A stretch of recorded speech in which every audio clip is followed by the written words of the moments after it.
আসসালামু আলাইকুম, সবাইকে শুভেচ্ছা জানাচ্ছি। মাসুম মাহবুব দেখছেন ওপেন দ্য ইউটিউব চ্যানেল এবং মাসুম মাহবুব ফেসবুক পেজ। আমার এক বোন কমেন্ট করেছে, কি ফারজানা খাতুন, তার কমেন্ট নাকি আমি কখনো পড়ি না।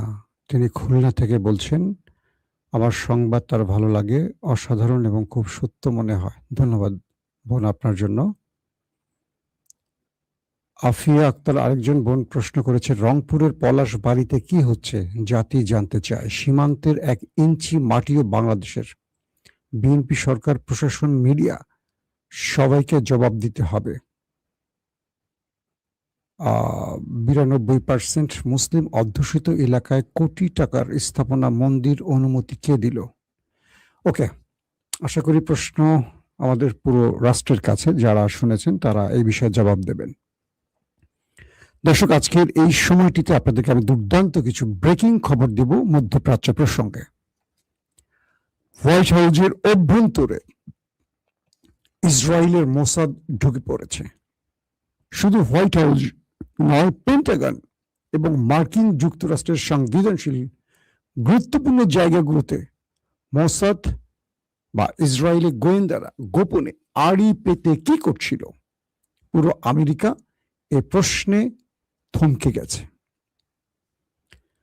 দ্বিতীয় গুরুত্বপূর্ণ খবর, অবশেষে ডোনাল্ড ট্রাম্প প্রকাশ্যে ইরানের কাছে ছোট হতে পারছেন না বলে আবারও পাকিস্তানের মধ্যস্থতায় ইরানের কাছে চিঠি পাঠালেন। কি থাকতে পারে সেই চিঠিতে? পাশাপাশি ইরানের 24 বিলিয়ন মার্কিন ডলার, যেটা ফ্রিজ, এটাকে ক্ষতিপূরণ হিসেবে মধ্যপ্রাচ্য বা মার্কিন যুক্তরাষ্ট্রের মিত্রদের দিতে যাচ্ছে মার্কিন প্রশাসন। দর্শক, আজ যুদ্ধের 100তম দিন।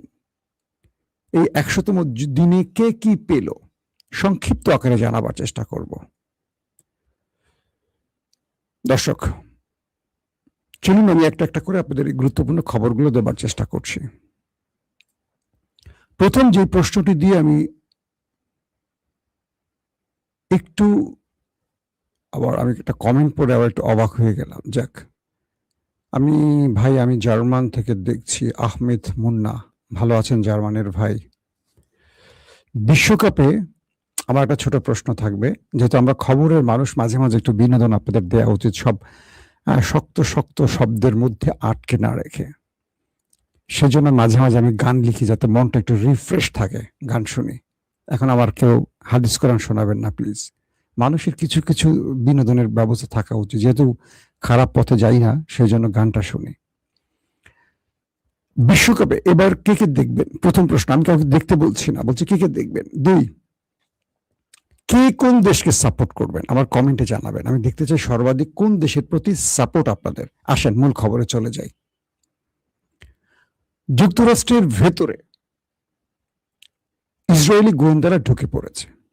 মার্কিন যুক্তরাষ্ট্রের কয়েকটা বড় মাপের গণমাধ্যম, ব্লুমবার্গ বা আরো কয়েকটা গণমাধ্যম প্রকাশ করে দিয়েছে যে আমেরিকার অভ্যন্তরে খুব গুরুত্বপূর্ণ এবং সিকিউর জোনের মধ্যে ঢুকে পড়েছে ইহুদি গোয়েন্দারা।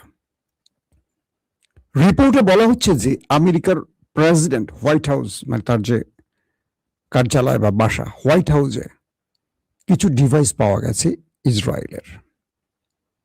পেন্টাগন, মার্কিন যুক্তরাষ্ট্রের সামরিক বাহিনীর সদর দপ্তর, এরকম খুব গুরুত্বপূর্ণ কয়েকটি জায়গায় ওই দেশটি আড়ি পেতে আমেরিকার টোটাল বিষয়গুলো নজরদারি করত। প্রেসিডেন্ট কি বলছেন, কাকে কি বলছেন, Jared Kushner, Marco Rubio, Donald Trump, যারা এই মুহূর্তে সবচেয়ে ইম্পর্টেন্ট ব্যক্তি এই যুদ্ধের জন্য, শুধু নয় আমেরিকার পলিসি মেকিং এর ক্ষেত্রে, এরকম অনেক গুরুত্বপূর্ণ ব্যক্তিকে আড়ি পেতে গোপনে শুনছে। তাদের প্রত্যেকটা সিদ্ধান্ত ওই দেশটি গোপনে বসে বসে শুনছে। আমরা আপনাদের মাঝে মাঝে বলি যে আমেরিকা আসলে ধরা কেন ইসরায়েলের কাছে? একটা ছোট্ট দেশের কাছে, পুচকে একটা দেশ, অনেক ছোট একটা দেশ, অল্প কিছু মানুষ, 1,20,30,00,000 মানুষ। ঢাকাতে তো প্রায় 1.5-2 কোটির উপর মানুষ বসবাস করে, পুরো বাংলাদেশের চিত্র বাদ দিলাম। একবার আমেরিকা হুমকি, একবার ইমরান খান থাকতে একবার পাকিস্তান হুমকি দিয়েছিল ওই দেশটিকে, বলছিল ফিলিস্তিনে হামলা বন্ধ করেন। পাকিস্তান যদি একটি নিউক্লিয়ার ওই দিকে ছোঁড়ে, ওই দেশটির আর কিছু খুঁজে পাওয়া যাবে না। এরপর থেকে সেই দেশটি লেগেছে উঠে পড়ে পাকিস্তানের বিরুদ্ধে, ভারতকে সহযোগিতা করে পাকিস্তানকে যে কোনোভাবে নিউক্লিয়ার থেকে দূরে সরাবার জন্য বা নিউক্লিয়ার কেড়ে নেবার জন্য অনেক কাহিনী করছে। এর মধ্যে রেজিম চেঞ্জ ঘটে ইমরানকে সরিয়ে দেয়া হলো। তো বিষয়টা হলো যে আমেরিকার প্রেসিডেন্ট তিনি কি করছেন হোয়াইট হাউসে বসে, কার সাথে কি সিদ্ধান্ত নিচ্ছেন, মধ্যপ্রাচ্য বিষয় তিনি কি বলছেন, কাকে কি বলছেন, কি লিখছেন, এভরিথিং ওই দেশটি সব জেনে যাচ্ছে। আমেরিকার প্রতি তাদের এতটুকু বিশ্বাস নেই যে আমেরিকা কি করছে না করছে তারা চোখ বন্ধ করে বিশ্বাস করবে, বরং আমেরিকার ভেতরে তারা গোয়েন্দাগিরি করছে। তাহলে কল্পনা করেন যে পুরো পৃথিবীতে মুসলিম কান্ট্রির ভিতরে তাদের অ্যাক্টিভিটিস কি হতে পারে, মধ্যপ্রাচ্যে কি হতে পারে, তুরস্কে কি হতে পারে, পাকিস্তানে কি হতে পারে। বাংলাদেশে তো রয়ের নাম দিয়ে ঢুকে পড়ে ওরা। আমেরিকা অবাক হয়ে গেছে। ডোনাল্ড ট্রাম্প যতগুলো সিদ্ধান্ত নিচ্ছিলেন যুদ্ধ বন্ধে, প্রত্যেকটি একটা সময় গিয়ে ব্যর্থ হচ্ছিল। কেন বুঝতে পারছেন তো এবার? ডোনাল্ড ট্রাম্প রাতে ঘুমাবার সময় বলছেন যে ইরানের সাথে তার মধ্যস্থতা ভালো যাচ্ছে, এই সপ্তাহ শেষে যুদ্ধবিরতি হয়ে যাবে।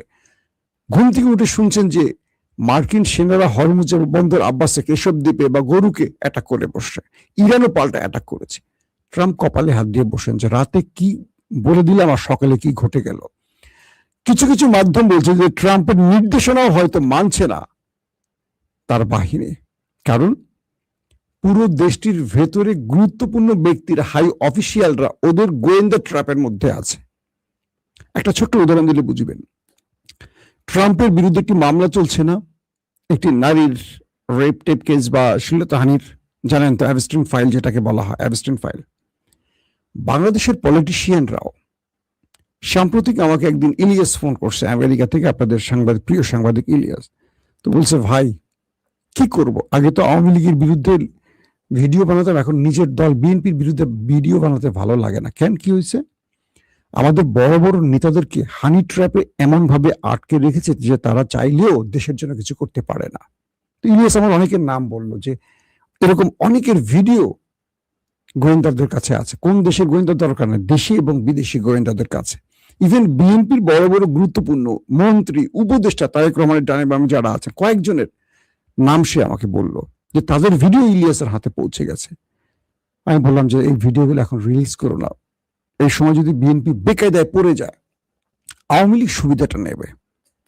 সেদিন আমাকে একজন রাষ্ট্রের খুব গুরুত্বপূর্ণ ব্যক্তি ফোন করে বললাম, মাসুম তুমি কোনো জায়গায় যাচ্ছ না কেন, কোনো জায়গায় বসছো না কেন, গুরুত্বপূর্ণ। আমি বললাম যে বিএনপির টালমাটাল অবস্থা দেখে আসলে আমি অন করতে পারছি না।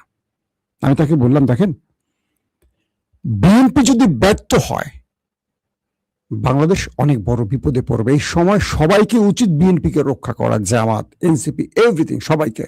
কারণ বিএনপি ফল্ট করা মানে আওয়ামী লীগ এখানে বসে পড়া, বিএনপি ফল্ট করা মানে জামাতকে ক্ষমতায় আনবে না ওয়ার্ল্ড ইস্টাবলিশমেন্ট, বাংলাদেশের ইস্টাবলিশমেন্ট, এশিয়া ইস্টাবলিশমেন্ট জামাতকে ইসলামী শব্দের জন্য ক্ষমতায় বসতে দেবে না, দিলে এবারে দিত।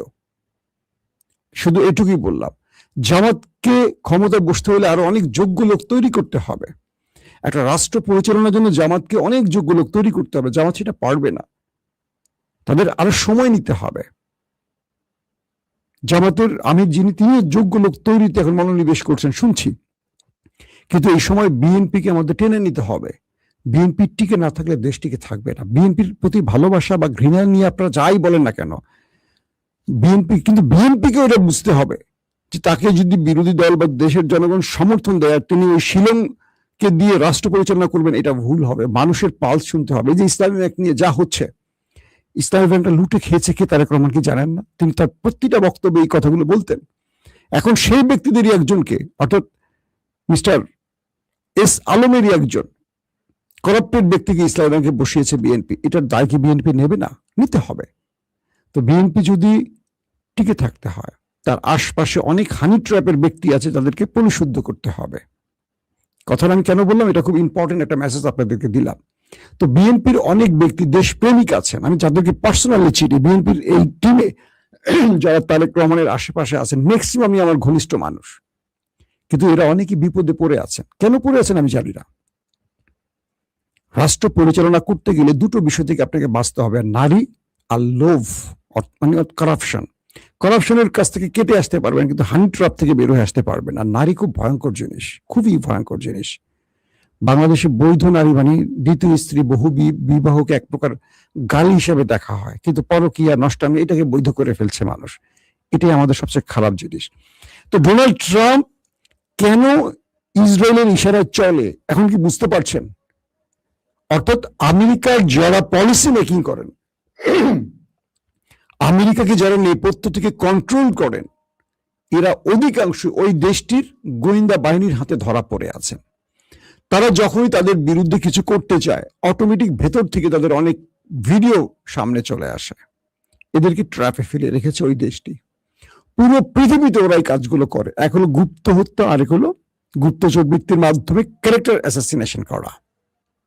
তো এই রিপোর্টটি যখন আসছে আন্তর্জাতিক মাধ্যমে, তখন বুঝতে পারছেন যে মার্কিন প্রেসিডেন্টের অবস্থা কি, যার হোয়াইট হাউসের মধ্যে ওই দেশটির চিপ পাওয়া গেছে, সফটওয়্যার পাওয়া গেছে, তারা আইডি পেতে শুনছে, সব ভিডিও দেখছে, আমেরিকা কি সিদ্ধান্ত নিচ্ছে তারা জেনে যাচ্ছে। আমেরিকা গোপনে কিছু করতে পারছে না। তার উপদেষ্টারা কি করবে, পেন্টাগন কি করবে, এভরিথিং ওরা জানে। এখন আমেরিকার ব্যবস্থা নেওয়ার টাইম আসে, কিন্তু আমেরিকা ব্যবস্থা নিতে পারবে না ওদের বিরুদ্ধে। কারণ কি, গুরুত্বপূর্ণ ব্যক্তিরা সব ওদের ট্র্যাপে পড়ে আছে। সেনাবাহিনী বলেন, গোয়েন্দা, সিআই এর কথা বলেন, কোনটা বলবেন? এত বড় একটা দেশ, ছোট্ট একটা দেশের গোয়েন্দাদের হাতে আটকা পড়ে গেছে। আসেন এটা নিয়ে আরো কথা বলবো। 2 নম্বর গুরুত্বপূর্ণ খবর, আমি 100 দিনের বিষয়টি রাতের খবরে দেব। 100 দিনে কি পেল কোন দেশে যুদ্ধের, লম্বা করতে চাই না। এই যুদ্ধে মানে ইরানের যেই প্রায় 24 বিলিয়ন মার্কিন ডলার পৃথিবীর বিভিন্ন দেশে আমেরিকা জব্দ করেছে, আমেরিকা প্ল্যান করেছে এই টাকাগুলো দিয়ে তার মিত্রদের ক্ষতিপূরণ দেবে। অর্থাৎ আমেরিকা ট্রেজারি তারা এখন হিসেব নিকেশ করতে বসে গেছে। সেটা কি, ইরানের যে টাকাগুলো পৃথিবীর বিভিন্ন দেশে জব্দ করে রেখেছে আমেরিকা, ইরান যে সাম্প্রতিক সময় গালফ কান্ট্রিতে অ্যাটাকগুলো করেছে, সৌদি আরব, আরব আমিরাত, বাহরাইন, কাতার, কুয়েত, এই যে দেশগুলোতে ইরান দ্বারা আক্রান্ত হয়েছে, সেই দেশগুলোতে যে ক্ষতি হয়েছে সেই ক্ষতিপূরণ ইরানের জব্দকৃত টাকা থেকে এখন পরিশোধ করতে চায় আমেরিকা। ইরান গেছে ক্ষেপে। ইরান বলছে তুমি আমার জব্দকৃত টাকা আমাকে দিবা, উল্টো আমার ক্ষতিপূরণ তুমি দিবা, যে ইরানের মধ্যে তুমি ম্যাসিভ আকারে তুমি অ্যাটাক করেছো, তোমার বন্ধুকে নিয়ে আরো কয়েকজন গোপনে হিট করেছে, পুরো মানে আমাকে ক্ষতিপূরণ না দিলে মধ্যপ্রাচ্যে তোমাকে থাকতে দেব না। মূল ঘটনা কি ঘটেছে আসলে শোনেন। পাকিস্তান থেকে স্বরাষ্ট্রমন্ত্রী মহসিন নাকভি, উনি কিন্তু কোনো পলিটিশিয়ান না, উনি ছিলেন পাকিস্তানের একটি টেলিভিশনের মালিক। তো ইমরান খানকে সাইজ করার জন্য আসিফ মনির এই মহসিন নাকভিকে লাইমলাইটে নিয়ে আসেন, একজন টিভি মালিককে নিয়ে আসেন। কি করেন, পাঞ্জাবের মুখ্যমন্ত্রী করেন। মুখ্যমন্ত্রী মানে অন্তর্বর্তীকালীন মুখ্যমন্ত্রী। কারণ ইমরান খান সরকারের উপর চাপ সৃষ্টি করার জন্য, দ্রুত নির্বাচনের জন্য প্রত্যেকটি প্রদেশের ভেঙে দেন, সরকার ভেঙে দেন। মানে পাঞ্জাবে ইমরান খান ছিল, খাইবার পাখতুনখোয়া ইমরান খান ছিল, গিলগিট বালুচিস্তানে ইমরান খান, আজাদ কাশ্মীরও ইমরান খান, মানে পিটিআই ছিল, ভেঙে দেন। তো সেখানে কি করেন, সঠিক সময় নির্বাচন না দিয়ে একজন অন্তর্বর্তীকালীন সরকার বসান, মহসিন নাকভিকে বসান, টেলিভিশনের মালিক। কারণ তিনি ভারতের পাকিস্তানের সেনাবাহিনীর পারপাস সাফ করেন, গোপনে তাদের এজেন্ট হয়ে কাজ করেন, তাদের লোক এক কথায়। তিনি দীর্ঘদিন অন্তর্বর্তীকালীন সরকার ছিলেন কাদের, পাঞ্জাব প্রদেশের। এরপর তিনি নির্বাচনের পর তাকে স্বরাষ্ট্রমন্ত্রী করা হয়। তিনি ক্রিকেট বোর্ডের প্রধান, এক ব্যক্তি, একজন মামুলি ব্যক্তি, তার অনেকগুলো গুরুত্বপূর্ণ দায়িত্ব, এবং বলা হয় আসিফ মনিরের তিনি ডান হাত। তো তিনি হঠাৎ করে ইরান সফরে এসেছেন এবং ইরানের স্বরাষ্ট্রমন্ত্রীর সাথে তিনি বসছেন গুরুত্বপূর্ণ বৈঠকে। বসে তিনি আসিফ মনিরের পক্ষ থেকে বলছেন যে আমাদের ফিল্ড মার্শাল আসিফ মনিরের কিছু বার্তা নিয়ে আমরা আসছি। প্রশ্ন হলো, পাকিস্তানের ফিল্ড মার্শালের বার্তা তিনি আনবেন কেন? তিনি স্বরাষ্ট্রমন্ত্রী, তিনি আনবেন প্রধানমন্ত্রীর বার্তা। এখানে ফিল্ড মার্শাল বা সেনাপ্রধানের বার্তা আসার কারণ কি? অর্থাৎ আসিফ মনিরও হলেন আমেরিকা প্রেসিডেন্ট ডোনাল্ড ট্রাম্পের খেলনার পুতুল। অর্থাৎ ট্রাম্প যেহেতু মানে কি বলবো, পরাশক্তির প্রেসিডেন্ট, বিশ্ব মোড়লের প্রেসিডেন্ট, তিনি ইরানের কাছে ছোট হতে পারেন না। তাই তিনি করেন তার সমস্ত বক্তব্যগুলো পাকিস্তানের মাধ্যমে ইরানের কাছে পাঠান। দুটো বিষয় হতে পারে, এক, ডোনাল্ড ট্রাম্প সাম্প্রতিক সময় আবার যে হরমুজ বন্দর, আব্বাস কেশব দ্বীপ বা গরুকে উত্তেজনা বাড়ছে, আবার ইরান যে কুয়েতে বা বাহরাইনে আবার আক্রমণ করছে, এই উত্তেজনা প্রশমিত করে আবার শান্তির দিকে যাওয়ার জন্য হয়তো গোপনে পাকিস্তানের মাধ্যমে তার বার্তা পাঠিয়েছে একটা চিঠিতে করে। অর্থাৎ ট্রাম্প কোনো চিঠি পাকিস্তানকে দিয়েছে, সেই চিঠিটা ডোনাল্ড ট্রাম্পের চিঠিটা আসিম মনির দিয়েছে মহসিন নকভিকে, কাকে? ইরানকে দেওয়ার জন্য। বলা হচ্ছে এই চিঠিতে হয়তো ট্রাম্প ইরানের কাছে তার দুর্বলতা বা তার কি বলবো আত্মসমর্পণ যেটাকে বলি সেটা লিপিবদ্ধ করে দিয়েছেন। হয়তো বলছেন যে আমি এই ছাড় দিব, তুমি আমাকে এই ছাড় দাও, চলো আমরা এটা করি। অথবা পাকিস্তান ইরানের সাথে অন্য কোনো মধ্যস্থতায় যেতে চাচ্ছে এই বিশ্ব পরিস্থিতির মধ্যে, দুটোর একটা হবে। তবে রাজনৈতিক বিশ্লেষকরা বলছেন ডোনাল্ড ট্রাম্পের কোনো আত্মসমর্পণের বিষয় এই চিঠিতে আছে, যেটা ট্রাম্প পাকিস্তানের মাধ্যমে ইরানকে দিয়েছে।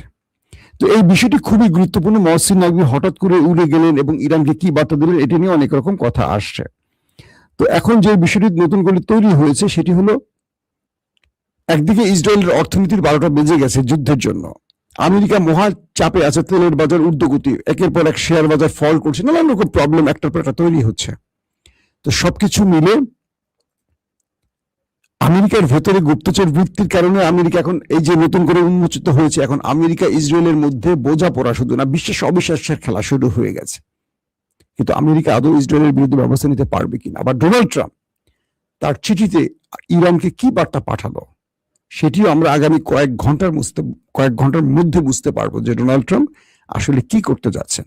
দর্শক, এখনকার মতো বিদায় নিচ্ছি। ইনশাআল্লাহ আজ রাত 11টার দিকে আরেকবার আসার চেষ্টা করবো, যেহেতু আজকে একটু দেরি করে এসছি, রাত 10টায় আসবো না, 10টার বদলে 11টা বা 11:30টার দিকে আমরা আরেকবার লাইভে আসার চেষ্টা করব যদি গুরুত্বপূর্ণ কোনো খবর থাকে।